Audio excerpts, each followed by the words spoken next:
নমস্কাৰ এই মুহূৰ্তত আহি পৰিছে ৰাতিপুৱাৰ কেইবাটাও গুৰুত্বপূৰ্ণ খবৰ। আজি ২৬ আগষ্ট। অসমৰ লগতে ভাৰতৰ বিভিন্ন প্ৰান্তৰ পৰা এনে ধৰণৰ খবৰসমূহ নিতৌ চাবৰ কাৰণে চেনেলটো ছাবস্ক্ৰাইব কৰি ভিডিঅ'টোত এটা লাইক কৰি দিব।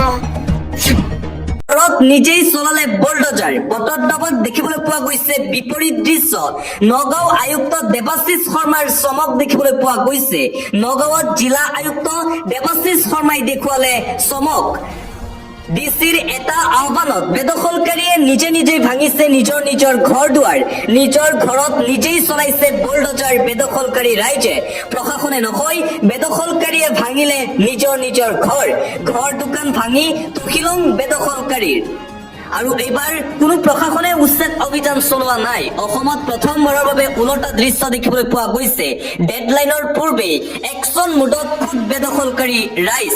নিজৰ ঘৰত নিজেই চলালে বুলডোজাৰ। মুঠতে নগাঁও জিলা আয়ুক্ত দেৱাশিষ শৰ্মাৰ এই চমক। দেৱাশিষ শৰ্মাৰ এটা আহ্বানৰ পিছতে বেদখলকাৰী ৰাইজে নিজেই নিজৰ ঘৰ দুৱাৰসমূহ ভাঙি দিছে। আন এটা ব্ৰেকিং নিউজ, পুনৰবাৰ বিজেপি চৰকাৰৰ বিৰুদ্ধে সৰব হৈ পৰিছে অসম প্ৰদেশ কংগ্ৰেছৰ সভাপতি গৌৰৱ গগৈ। আপোনালোকৰ বিধায়ক মন্ত্ৰীৰ ল'ৰা ছোৱালীবোৰত ক'ত পঢ়িছে সুধিবচোন।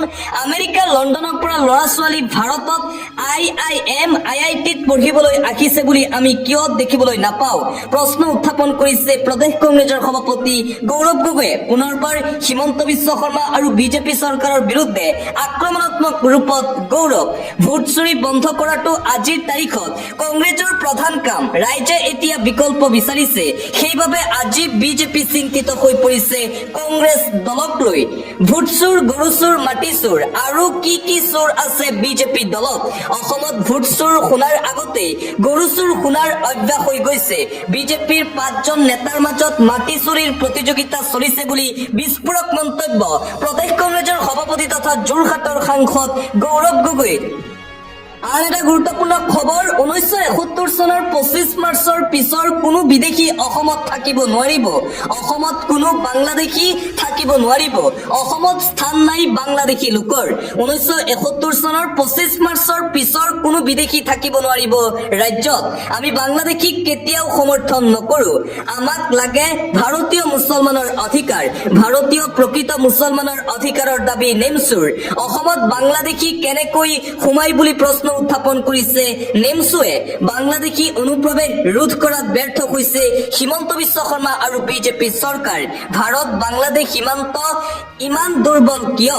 বাংলাদেশীক খেতি পঠোৱাক অসমৰ পৰা, আৰু অসমৰ পৰা শীঘ্ৰেই খেতি পঠাব লাগে বাংলাদেশী নাগৰিকক।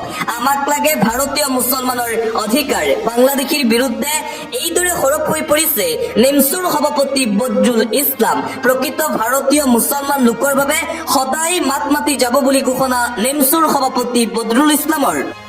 পৰৱৰ্তী খবৰ, জমিয়ত হৈছে মুছলমানৰ আত্মা। জমিয়তক অপমান কৰিলে ওলাই আহিব ৰাজ্যৰ হাজাৰ মুছলমান ৰাইজ। গৰজি উঠিছে মুছলমান সংগঠন। ভাৰতবৰ্ষৰ স্বাধীনতা আন্দোলনত শ্বহীদ হৈছিল জমিয়তৰ লাখ লোক। জমিয়ত নাথাকিলে স্বাধীন নহলহেঁতেন আমাৰ ভাৰতবৰ্ষখন। সেই জমিয়তৰ সভাপতি কোনোবাই চিনি নাপাওঁ বুলি ক'লে কষ্ট পায় মুছলমান ৰাইজে। জমিয়তক লৈ বিতৰ্ক কৰা সকলে নাজানে জমিয়তৰ ইতিহাস কি, জমিয়তৰ অৱদান কি সেয়া নাজানে।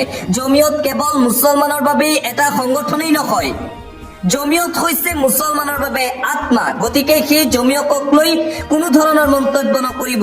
মুছলমানৰ বিৰুদ্ধে কৰা অত্যাচাৰৰ জমিয়তৰ সভাপতিয়ে প্ৰতিবাদ কৰাটো বেআইনী নহয়।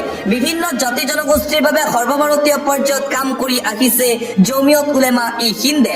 জমিয়তৰ বিৰুদ্ধে কোনোবাই আঙুলি টোৱালে ওলাই আহিব ৰাজ্যৰ হাজাৰ মুছলমান।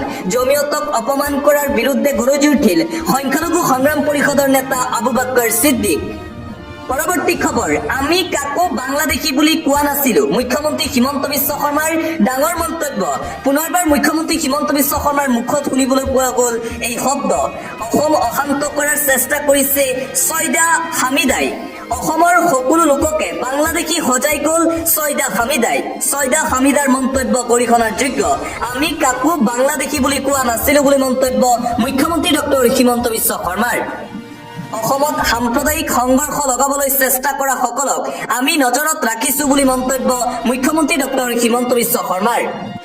আন এটা ব্ৰেকিং নিউজ, পুনৰবাৰ মুখ্যমন্ত্ৰী হিমন্ত বিশ্ব শৰ্মাৰ বিৰুদ্ধে সৰব হৈ পৰিছে অসম জাতীয় পৰিষদৰ সভাপতি লুৰিণজ্যোতি গগৈ। কাখন আনি নতুনকৈ নিৰ্দেশনা দি 59,500 গৰাকীৰ বিদেশী ন্যায়াধীকৰণ গোচৰ চলি আছিল, তেওঁলোকৰ গোচৰ উঠাই দিবলৈ নিৰ্দেশনা দিছে বিজেপি চৰকাৰে। আৰু লুৰিণজ্যোতি গগৈয়ে এই মন্তব্য কৰিছে, কাৰ জৰিয়তে হাজাৰ হাজাৰ বিদেশী নাগৰিকক এতিয়া নাগৰিকত্ব দিছে বিজেপিয়ে। সমষ্টি পুনৰ নিৰ্ধাৰণ কৰি 50 বছৰলৈ অসমীয়া জাতিয়ে কোনো চিন্তা কৰিব নালাগে বুলি কৈছিল মুখ্যমন্ত্ৰী শৰ্মাই। 102টা সমষ্টিৰ তালিকা দি আৰু কোনো চিন্তাৰ কাৰণ নাই বুলি কৈছিল হিমন্ত বিশ্ব শৰ্মাই। নিৰ্বাচন চমু চাপি অহাৰ সময়ত জাতিৰ সংকট দেখা পাই মুখ্যমন্ত্ৰী হিমন্ত বিশ্ব শৰ্মাই।